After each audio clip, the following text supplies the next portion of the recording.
Apparently, right now, you can no longer select a specific thumbnail for your YouTube shorts.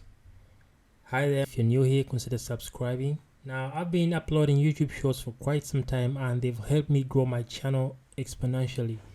And one of the reasons that was because I could simply select a certain frame in my short video and use that as a thumbnail. Apparently right now, as I'm speaking to you, this has gone on for I think a week or so. Currently, you can no longer select a particular frame for your YouTube short video to use as a thumbnail. Now, I don't know where YouTube is taking this, or maybe they're doing some updates, but currently there's no way you can select a frame for your YouTube short. And previously, you could actually also use a horizontal or a normal thumbnail for your YouTube short, and this would only appear if your video is being viewed on desktop.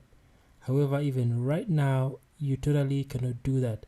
Well, I hope YouTube fixes this because other competitors are providing this service. Competitors like TikTok, Facebook, and others. I won't mention the others in this particular video. But for those other platforms, you could simply select a particular time frame in your YouTube short to be used as a thumbnail for your video.